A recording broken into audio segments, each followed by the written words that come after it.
அஸ்ஸலாமு அலைக்கும் வரஹ்மத்துல்லாஹி வபரகாத்துஹு. கண்ணியத்திற்குரிய எல்லாம் வல்ல அல்லாஹ் ஜல்ல ஷானஹு தஆலாவின் நல்லடியார்களே, இந்த நிகழ்ச்சியில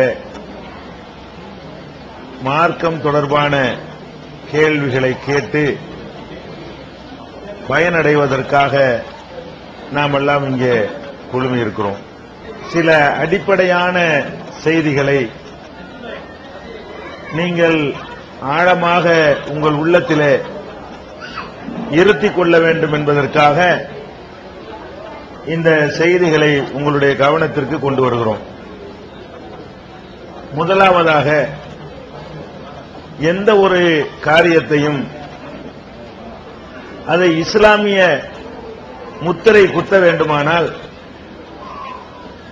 அதற்கான ஆதாரம் திருக்குர்ஆனில் இருக்க வேண்டும், அல்லது நபிகள் நாயகம் ஸல்லல்லாஹு அலைஹி வஸல்லம் அவர்களுடைய சொற்களிலோ அவர்களுடைய செயல்களிலோ அவர்களுடைய அங்கீகாரத்திலோ இதற்கு சான்று இருக்க வேண்டும். குர்ஆனுடைய ஆதாரம் இல்லாமல், நபிகள் நாயகம் ஸல்லல்லாஹு அலைஹி வஸல்லமுடைய அனுமதி இல்லாமல் எந்த ஒரு காரியத்தை யார் செய்தாலும், அது எத்தகைய மகான்களால் பேரறிஞர்களால் சொல்லப்பட்டாலும், அது எத்தனை காலம் சமுதாயத்திலே ஊடுருவி இருந்தாலும், பார்ப்பதற்கு அது மிகச் சிறந்த காரியமாக தோற்றமளித்தாலும், அதனால் சில நன்மைகள் ஏற்படுவதாக நமக்கு தோன்றினாலும், அதெல்லாம் மார்க்கம் கிடையாது.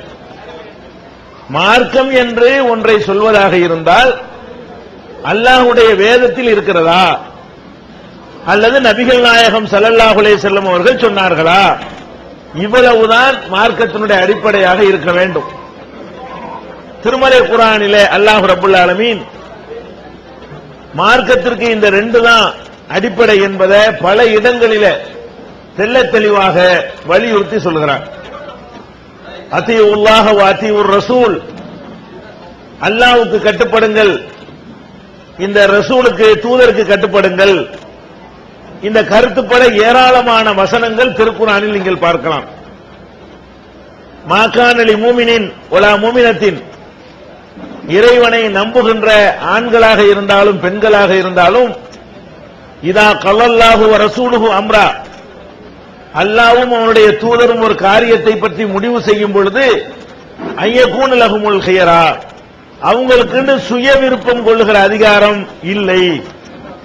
மூமின் என்று சொன்னால் அல்லாஹ் ஒன்ன சொல்லிட்டான்னு சொன்னா, இல்ல நாங்க இப்படித்தான் நினைக்கிறோம், அனுமதி கிடையாது. அல்லாஹ்வுடைய ரசூல் ஒன்ன சொல்லிட்டாங்கன்னு சொன்னா, அதுக்கு மாத்தமா நாங்க இப்படி நினைக்கிறோம்னு சொல்ற உரிமையை அல்லாஹ் நமக்கு தரவே இல்லை. இந்த ஒரு அடிப்படையை நீங்கள் உங்கள் உள்ளத்தில் பதிய வைத்துக் கொள்ள வேண்டும்.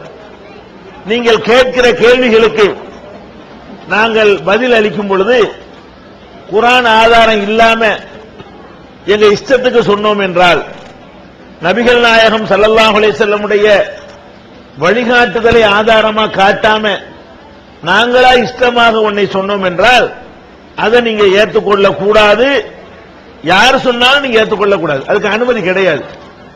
எவ்வளவு பெரிய அறிஞராக இருந்தாலும் இந்த மார்க்கத்தில் ஒன்றை உருவாக்குறதுக்கோ ஒரு சட்டத்தை இஷ்டத்துக்கு தயாரிப்பதற்கோ உங்களுக்கு அனுமதி கிடையாது.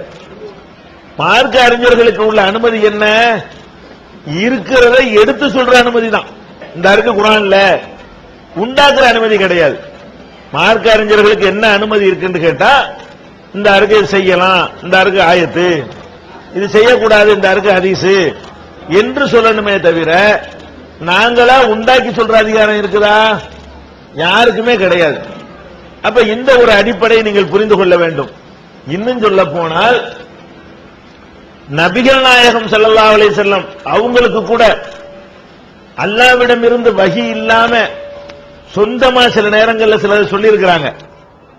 அதை அல்லாஹ் ஒத்துக்கிற மாட்டேங்கிறான், அதை கண்டிக்கிறான். அப்ப நபிகள் நாயகம் ஸல்லல்லாஹு அலைஹி வஸல்லம் அவங்களுடைய ஒரு முடிவாக இருந்தா கூட அல்லாஹ்விடம் இருந்து பெற்று நமக்கு சொல்றாங்களே, அதைத்தான் எடுத்துக்கிறணுமே தவிர அல்லாஹ் சொன்னதுக்கு மாத்தமா ஒரு கவன குறைவா ஒரு கோபத்துல ஒரு ஆத்திரத்துல ஒன்னு சொல்லிட்டாங்கன்னு சொன்னா அது கூட மார்க்கமாவாது. ரசூல் சொன்னதுக்கே இந்த நிலைமைன்னா மற்றவங்க எல்லாம் எந்த நிலைமை? இதை உங்களுடைய உள்ளத்துல பதிய வச்சுக்கிறேன்னு குர்ஆன்ல இருந்தா மட்டும்தான் மார்க்கம், ரசூல்லா சொன்னா மட்டும்தான் மார்க்கம். ஆனா நம்ம நடைமுறையில எப்படி மார்க்கத்தை பார்க்கிறோம்? மார்க்கத்துல ஒண்ணு செய்யணுமா செய்யக்கூடாதான்னு கேட்டா நம்ம எதை அளவுகளா வைக்கும் தெரியுமா? இவங்க 4 பேர் இருக்காங்க, இவங்க 40 பேர் இருக்கிறாங்க, அதனால இதான் சரி. இதுக்கு மார்க்கத்தில் அனுமதி இருக்குதா? அல்லாஹ் குர்ஆன்ல சொல்லி காட்டுகிறான், அக்ஸர மன் ஃபில் அர்லி யுலில்லுக அன் சபீலில்லாஹ். இந்த உலகத்தில் இருக்கிற பெரும்பான்மையான மக்களை நீ பின்பற்றுவதாக இருந்தால் உன்னை வழிகெடுத்துருவாங்க. மெஜாரிட்டியை நீங்க பார்க்கவே கூடாது. மார்க்கத்தில் துன்யாவுல பார்க்கலாம். பிரியாணி போடுவோமா வெறுஞ்சோறு போடுவோமான்னு சொன்னா உங்கள்ட்ட கருத்து கேட்டு நிறைய பேர் சொல்றதான் போடணும். கொஞ்சம் பேர் சொல்றதை போட்டோம்னா அது வேஸ்டா போயிடும் உணவு. அப்ப துன்யாவுல நீங்க மெஜாரிட்டி பாருங்க. மார்க்கத்தில் மெஜாரிட்டிக்கு எந்த விதமான அர்த்தமும் கிடையாது. அப்படி இருந்துச்சுன்னு வைங்க, இப்ப இன்னைக்கு உள்ள சூழ்நிலையில சமுதாயத்தில் போய் 5 வேளை தொழுகை இருக்கட்டுமா வேணாமான்னு ஓட்டெடுப்பு நடத்தினா எது ஜெயிக்கும்? தொழுகிற ஆட்களை ஜாஸ்தியா இருக்கிறாங்க, தொழுவாத ஆட்கள் ஜாஸ்தியா இருக்கிறாங்க. அப்ப 95 பேர் என்ன பண்ணிடுவான்? அது இல்லாட்டி தேவையில்லைங்க, தொழுகை வேணாங்க. இப்ப முடிவெடுத்தா என்ன கதிக்கு ஆகுறது? சினிமா பாக்குறது நல்லதா கெட்டதான்னு ஓட்டெடுப்பு போட்டா யாரு ஜெயிப்பா? சினிமா பாக்குறது நல்லதுங்கிறதா ஜெயிக்கும். நல்லதா? அது வரதட்சணை வாங்கலாமா வாங்க கூடாதாண்டா எது ஜெயிக்கும்? வாங்கலாங்கிற கருத்தான் ஜெயிக்கும். அப்படி போய் வாங்குறமே. பொம்பளை பிள்ளை பெற்றவன் மட்டும் அந்த பொம்பளை பிள்ளை கல்யாணம் பண்ணும்போது மட்டும் வேணாம்பா, அவனை ஆம்பளை பிள்ளைக்கு பண்ணும்போது வேணும்ன்றான். அப்ப என்ன வரதட்சணைக்கு ஓட்டு போடுறதுனா என்ன ஆகும்? அது சரிங்கிற தீர்ப்பு தான் கிடைக்கும். அதனால இந்த மெஜாரிட்டியை வச்சுக்கிட்டுலாம் தீர்மானிக்க கூடாது. மெஜாரிட்டியா மைனாரிட்டியாங்கிறதாலும் பார்க்க கூடாது. ரொம்ப பேர் எங்க இருக்கிறா, கொஞ்சம் பேர் எங்க இருக்கிறா, இது ஒரு அளவுகளே கிடையாது. அதே மாதிரி மார்க்க அறிஞர்கள் அவங்க மேல நம்மளா ஒரு பக்தி வச்சுக்கிறது. ஒரு பெரிய மௌலானா, இவர் பெரிய ஷேகு அப்படின்னு நினைச்சுக்கிட்டு அவர் என்ன சொன்னாலும் கேட்கிறோம் இல்லையா? அதையும் எல்லாம் கண்டிக்கிறான். எப்படி கண்டிக்கிறான்? இத்தகது அஹ்பாரஹும் ஒரு ருஹ்பானஹும் அர்பாபம் இன்தூனில்லாஹ். இவங்க தங்களுடைய மதகுருமார்களையும் பாதிரியார்களையும் அல்லாஹ்வை விட்டு கடவுளாக ஆக்கி கொண்டார்கள் சொல்றான். யாரை பத்தி சொல்றான்? யகூதிகளையும் நசாராக்களையும் பற்றி அல்லாஹ் சொல்றான். அவங்க என்ன பண்ணுவாங்க? மதகுருமார்கள் ஹலால்டா ஹலான்பாங்க, மதகுருமார்கள் ஹராம்டா ஹராம்ன்றுவாங்க. வேதத்தில் இருக்குதா, தௌராத்தில் இருக்குதா, இஞ்சில இருக்குதான்னு பார்க்க மாட்டாங்க. இந்த மாதிரி ஆக்கி விட்டார்கள் என்று அல்லாஹ் என்ன செய்யறான்? கண்டிக்கிறான். அதனால மார்க்க அறிஞர்கள் சொல்றாங்கன்னு நீங்க பார்க்க முடியாது, மெஜாரிட்டி என்று நீங்க பார்க்க முடியாது. நம்ம அப்பம்பாட்டம் காலத்தில் இருந்து அது ஒரு பழக்கமா இருக்குது. என்னது? ஒரு தப்பை செய்வாங்க, ஏன்பா செய்யற? நாங்க இன்னைக்கு நேரத்தா செய்யறோம், 100 வருஷமா இருக்குதா அப்படிம்பாங்க. இது 200 வருஷமா நாங்க செய்யறோம்பாங்க. ஒரு காரியம் 200 வருஷமா செஞ்சா சரியாயிருமா? 300 வருஷமா செஞ்சதுனால சரியான காரியம் ஆயிருமா? ஒரு காலம் ஆக முடியாது. எவ்வளவு காலம் அது இருந்தாலும் சரி, 1000 வருஷமாக நீங்கள் செஞ்சாலும் சரி, அல்லாஹ் சொன்னாதான் அது மார்க்கம், அல்லாஹ்வுடைய ரசூல் சொன்னாதான் மார்க்கம். இது யார் சொன்ன பதிலே? நபிகள் நாயகம் ஸல்லல்லாஹு அலைஹி வஸல்லம் அவங்க போய் மக்கள்கிட்ட சத்தியத்தை சொல்லும் பொழுது அவங்க சொன்னாங்க, இன்னா வஜத்னா ஆபாஅனா கதாலிக யஃபாலூன், எங்கள் முன்னோர்கள் இப்படித்தான் செய்தார்கள், அப்படித்தான் நாங்க பார்த்திருக்கிறோம். ஓ இன்னா அலா ஆசாரிஹிம் லமுக்ததூன், அவங்க அடிச்சுவட்டுல தான் நாங்க போய்கிட்டு இருப்போம், அதைத்தான் நாங்க பின்பற்றுவோம், ஓஞ்சல்ல கேட்க மாட்டோம். அப்ப இந்த முன்னாடி உள்ளவங்களை பின்பற்றுவது என்பது மார்க்கத்தில் கிடையாது. அதே நேரத்தில் இன்னொன்னு நீங்க கவனிக்கணும், இந்த மார்க்கத்தில் செய்யலாமா செய்யக்கூடாதான்னு தீர்மானிக்கிறதுல அஜத்து சொன்னா கேட்கிறோம், ஊர் வழக்கத்தை பின்பற்றுறோம், பாரம்பரியமா இருக்கிறத ஏத்துக்கிறோம். இப்படி எல்லாம் இருக்கிற நம்ம துன்யாவுல எப்படி இருக்கிறோம்? தீனுக்கு தான் இவ்வளவு. மார்க்க விஷயத்துல மட்டும்தான் எவன் சொன்னாலும் மார்க்கத்தை ஏத்துக்க ரெடியா இருக்கிறோம். துன்யா விஷயத்துல கரெக்டா இருக்கிறோம்.